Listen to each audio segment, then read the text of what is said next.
The Power of Syukur, karya Putri Wahyuni. Namanya Desa Citarum. Di desa tersebut terdapat sebuah keluarga yang sangat miskin. Lucy adalah seorang janda berumur 35 tahun yang menafkahi 3 orang anak. Suaminya telah dulu menghadap Sang Ilahi karena merantau ke kota. Mereka menikah muda. Keluarganya sangat dipandang sebelah mata oleh orang-orang sekitar, sebab Lucy memiliki anak kembar yang berkebutuhan khusus dan 1 orang anak sulung yang normal. Bram menjadi anak sulung satu-satunya yang diharapkan ibunya kelak menjadi tulang punggung keluarga sekaligus penyemangat untuk adik-adiknya. Untuk kebutuhan sehari-hari, Lucy hanya mampu mengutip botol-botol bekas lalu dijual untuk kebutuhan makan mereka. Sementara Bram yang masih berumur 10 tahun di rumah menjaga adik-adiknya Bonnie dan Benny yang berumur 2 tahun. Bram tidak sekolah karena ibunya tak mampu untuk membiayainya. Sehari-hari ibunya lah yang menjadi guru bagi Bram, mulai dari belajar membaca, menulis, tuntunan sholat, serta mengaji Al-Quran. Mereka memang miskin harta, namun tidak miskin ilmu. Begitulah, meskipun religius, namun masyarakat desa tak sedikit pun memandang mereka dengan kedua mata, tetap saja dengan sebelah mata. Bahkan saat Lucy sedang mengutip botol-botol bekas, seringkali ia mendapatkan cibiran dari tetangga-tetangganya, terutama yang selalu mereka tanyakan mengapa Bram tidak disekolahkan padahal anaknya normal. Namun lagi-lagi Lucy harus memutar otak untuk menjawab pertanyaan monoton itu. Jika ia menjawab karena tak punya biaya, pasti orang-orang itu akan terus menghina keluarganya. Maka ia pun menjawab, pendidikan tak selalu ditempuh di gedung yang mewah, tak juga dengan biaya yang mahal, apalagi guru yang berwibawa. Asalkan yang menggurinya adalah orang yang tak pernah putus asa. Permisi. Dengan lembut namun lantang yang terucap oleh Lucy, lalu ia pergi meninggalkan segerombolan orang-orang itu. Namun orang-orang itu pun tak dapat membalas jawaban Lucy, meskipun raut tatapan mereka tampak sinis dan seperti tak meyakinkan Lucy bahwa ia bisa menghidupkan anak-anaknya.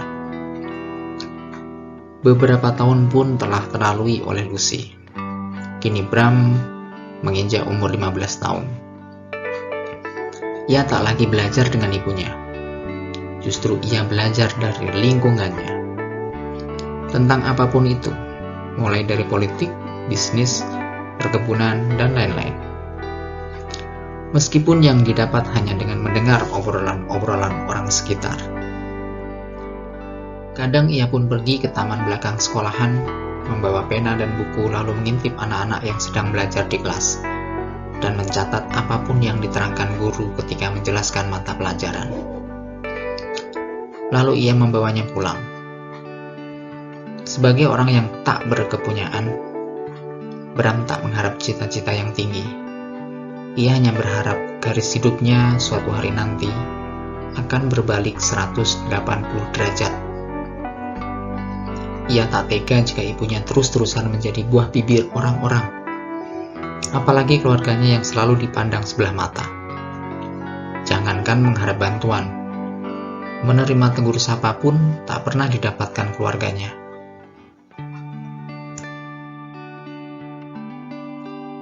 Untuk kesehariannya, Bram sedikit demi sedikit mulai membantu biaya sehari-hari dengan bekerja sana-sini, asalkan pekerjaan itu halal.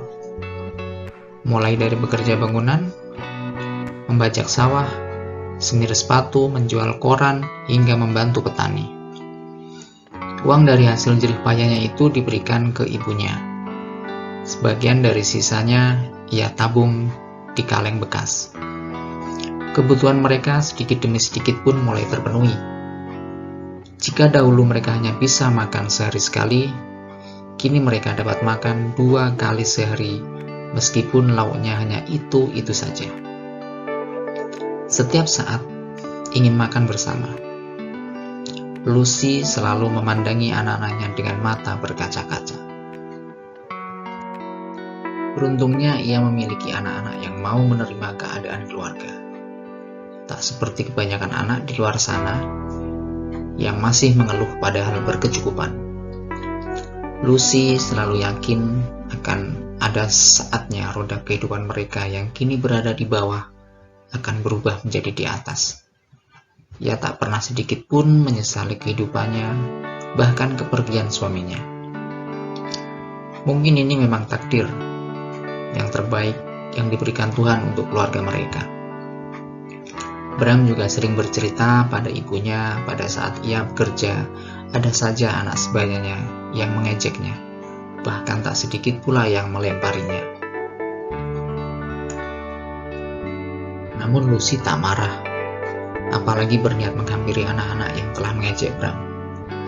Justru ia menyemangati Bram dengan mengatakan bahwa dirinya telah mendapatkan pekerjaan di kompleks sebelah. Walaupun ia hanya bekerja sebagai penyapu jalanan. Meskipun tampak rendah di mata orang-orang, namun Lucy dan Bram justru tak henti-hentinya mengucap syukur karena telah diberi rezeki oleh Tuhan. Keesokan paginya pukul 7, Lucy pamit bekerja kepada anak-anaknya untuk pergi lebih awal. Seperti biasa, jika ia hendak keluar rumah, ia selalu berpesan kepada Bram untuk menjaga adik-adiknya di rumah. Lucy menyapu jalanan sepanjang komplek hingga terminal. Jaraknya sekitar 1 km yang harus dilaluinya. Belum lagi ia harus membersihkan parit-parit jalanan. Setelah beberapa saat ia menyapu, ia berhenti sejenak di sebuah halte untuk beristirahat. Ia tak sengaja melihat sebuah map besar. Dilihatnya sekitaran tidak ada orang. Mungkin ini barang yang tertinggal, pikirnya. Lalu ia membukanya dan ternyata isinya sebuah kartu nama dan beberapa lembar kertas. Ia menyangka bahwa itu adalah berkas penting. Dan ia pun berniat untuk mencari tahu keberadaan si pemilik untuk mengembalikannya. Matahari semakin naik hingga menciptakan kilauan di kaca-kaca gedung. Lucy melihat jam sudah pukul 10.45. Masih ada waktu beberapa jam untuk mengembalikan map itu kepada pemiliknya sebelum ia kembali ke rumah dan makan siang bersama anak-anaknya, pikirnya. Dilihatnya sepanjang jalan sudah bersih, tak ada sampah. Lalu ia bergegas membereskan peralatannya dan pergi untuk mencari keberadaan pemilik map itu. Ia pergi mencari ke arah timur dan menemukan sebuah rumah gedung bernomor 8A, sesuai dengan yang tertera di kartu nama. Lucy mencoba memencet bel dan berharap pemilik rumah keluar. Dan benar, terlihat laki-laki separuh baya dengan badan tegap serta pakaian rapi yang keluar dari dalam rumah itu. Dari kejauhan, pria itu terheran-heran melihat siapa yang datang ke rumahnya. Lalu ia menghampiri dan membukakan pagar. Yap, dilihatnya seorang wanita lengkap dengan baju petugas kebersihan, berkerudung hitam dan berkulit putih.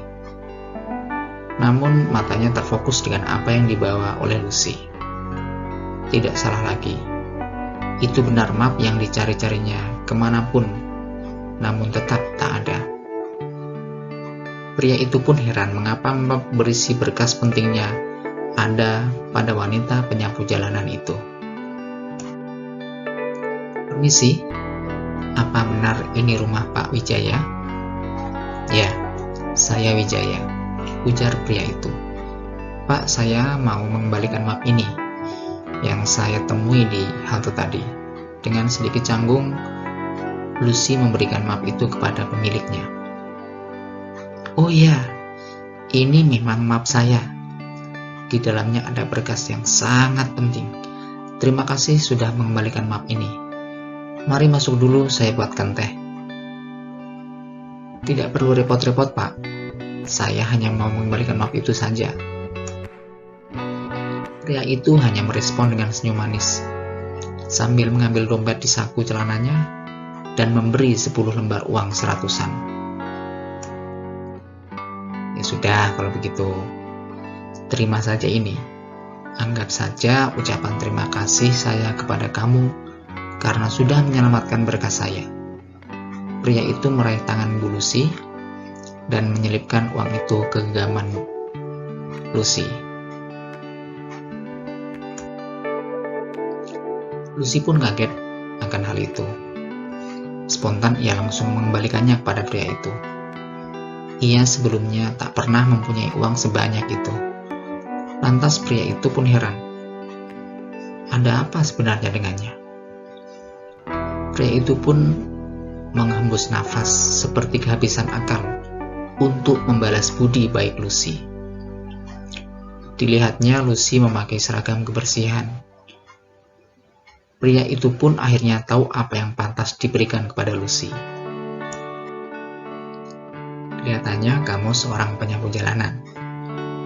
Jika kamu tidak keberatan, kamu bisa bekerja dengan saya, menjadi asisten rumah tangga. Kebetulan saya hanya tinggal sendirian di rumah ini, dan saya sangat membutuhkan asisten rumah tangga untuk membantu keseharian saya."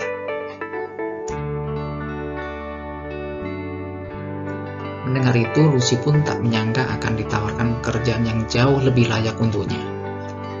Ia tak tahu harus bagaimana lagi. Ia menceritakan nikmat bertubi-tubi ini kepada anaknya di rumah, hingga rasa syukur sudah seperti menjadi makanan pokok bagi mereka. "Terima kasih banyak, Pak.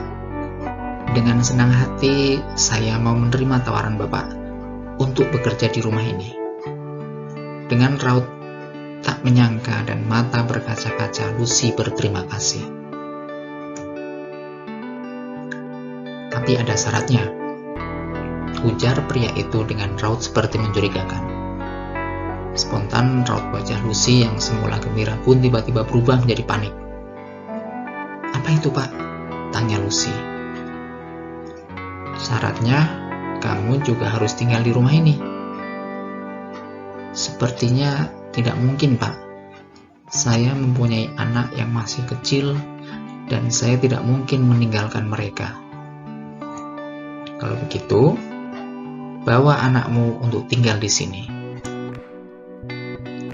Mendengar itu, Lucy pun semakin tak karuan. Apa mungkin pria itu mau menerima 2 orang anaknya yang berkebutuhan khusus? Lucy seperti ingin menyerah saja.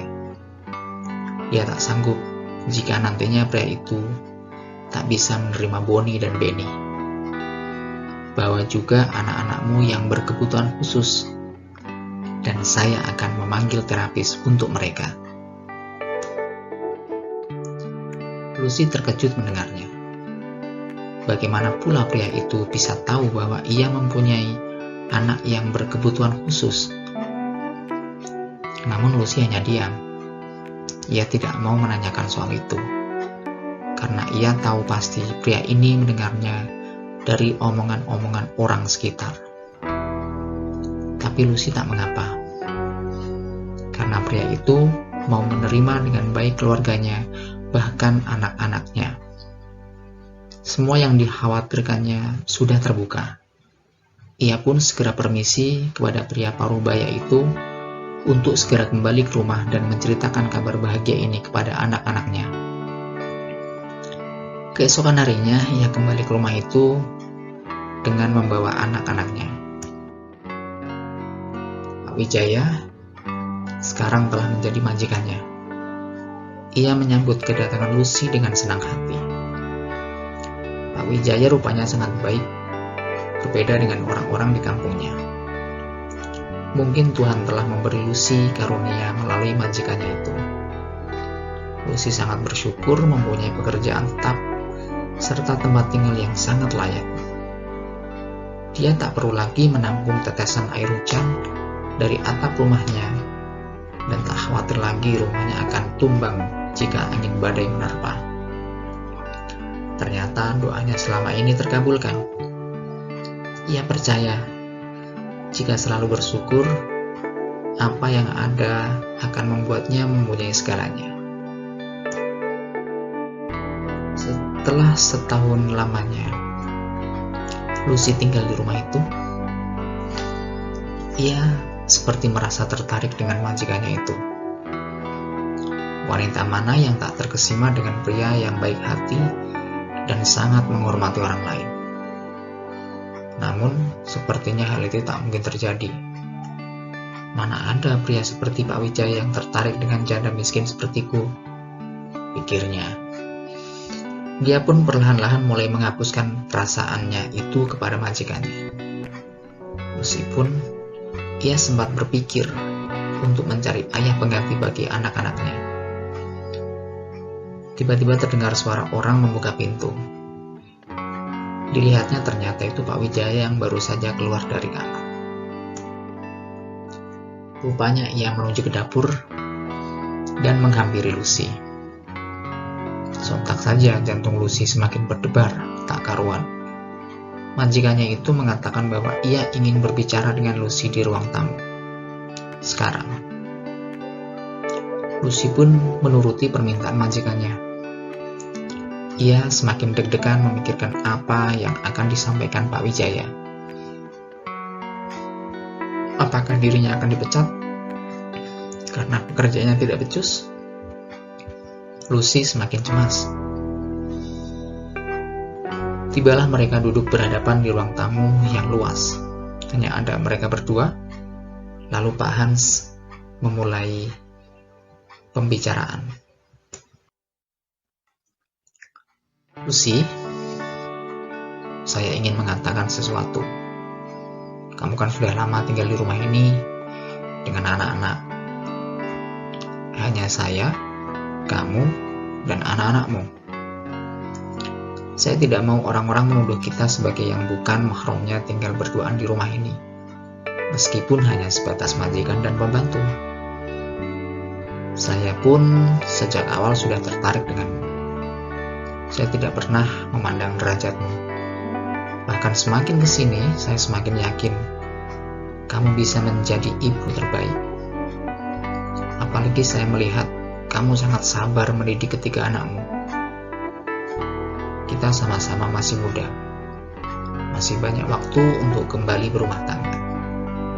Saya juga duda. Dengar itu, Lucy pun tak menyangka dirinya seperti sedang bermimpi. Ia tahu maksud dari majikannya itu. Lucy pun mengatakan bahwa ia mau menerima ajakan Pak Wijaya. Beberapa bulan setelahnya, mereka pun menikah. Lucy resmi menjadi Ibu Wijaya, dan benar saja hidupnya berubah 180 derajat. Mereka dikaruniai anak perempuan. Pada akhirnya hidup mereka pun sejahtera. Begitupun yang dirasakan Bram, Bonnie, dan Benny.